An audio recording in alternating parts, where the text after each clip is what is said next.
Salut tout le monde, c'est Séverine, vertigedemavie.com. J'espère que vous allez bien. Voilà, en fait, j'ai peut-être quelques questions à vous poser et j'aimerais beaucoup que vous me répondiez.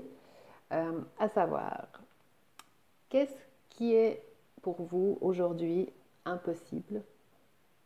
Quel est votre plus gros problème, difficulté face à cette agoraphobie?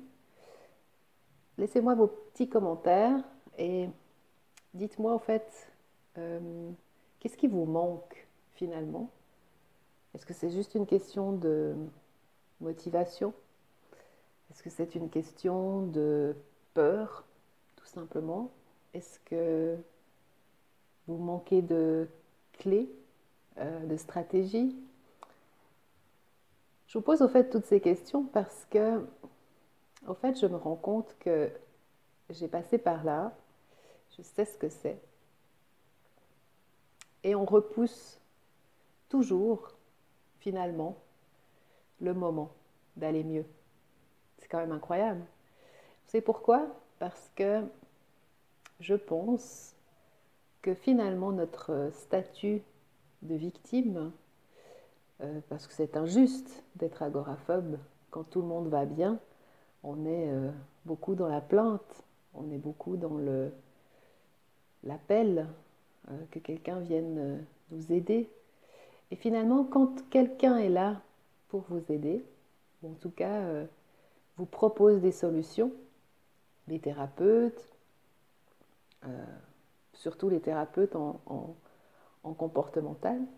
Donc dès qu'ils vous disent ce qu'il faut faire, parce que finalement, vous avez un problème, ok, vous n'avez pas envie de vivre avec, ok, mais qu'est-ce que vous allez devoir faire pour régler ce problème? Et c'est toujours pareil, c'est que est-ce qu'on est vraiment suffisamment prêt pour passer à travers ce problème? Alors j'ai des gens qui me disent oui, oui, oui, moi j'en ai marre, je veux trouver une solution, c'est plus possible. Alors oui, j'entends bien l'envie d'aller mieux, mais qu'est-ce que concrètement vous mettez en place? Et moi c'est ça qui m'intéresse, parce que je pense, malgré toute la bonne volonté que vous avez, je pense qu'il manque quelque chose. Euh, je pense que vous comprenez tout à fait ce que je suis en train de dire. J'ai passé par là. C'est-à-dire que le jour où j'ai compris qu'il fallait que je fasse des efforts, qu'il fallait que je change, qu'il fallait que je compte que sur moi, qu'il fallait que je me batte, là, ça a été un petit peu ok. Je me suis dit, bon, ça va être dur. Et finalement, j'étais pas prête. J'étais pas à 100%. J'étais pas à 100% prête. J'avais 50 000 excuses. Je me plaignais. Enfin voilà, je trouvais que c'était. Que j'investissais trop d'argent dans tout ce que je faisais comme recherche. Il me manquait du temps. Il me manquait de l'énergie. Il me manquait une aide. Il me manquait quelqu'un qui me comprenne. Enfin, il me manquait chaque fois quelque chose, au fait. Et je crois que beaucoup de gens de la communauté Vertige de ma vie passent par là. Euh, Ils ont envie, mais ils ne sont pas suffisamment prêts et motivés pour aller au bout. Et c'est là que j'aimerais faire la différence. Parce que vous savez, dans la vie, on n'a rien sans rien. Ça, c'est peut-être une croyance limitante que j'ai, mais je crois qu'elle est vraie. Dans le sens où on peut tout avoir, mais il faut s'en donner les moyens. Et il faut être motivé, et il ne faut pas lâcher. Et il faut prendre rendez-vous, aller au rendez-vous. Quand vous avez un thérapeute, enfin n'importe, il faut rester intègre avec ce que vous avez décidé. Et même si c'est compliqué, vous devez aller au bout. En fait, vous êtes plus crédible sinon. Parce que là, je vous donne un exemple. J'ai une personne qui a terminé la formation, la méthode audio sur 5 semaines. Elle y a été progressivement. Elle a fait un peu plus que 5 semaines, mais ça, c'est pas grave. Mais ce qui s'est passé, c'est qu'au bout d'un moment, elle a arrêté. Et j'avais plus de ses nouvelles, et j'ai repris contact avec elle. Et elle m'a dit, voilà, ben moi je suis dans une période où je n'y arrive pas. C'est de pire en pire, j'ai l'impression que j'avance plus. Euh, j'ai compris le principe, mais j'y arrive pas.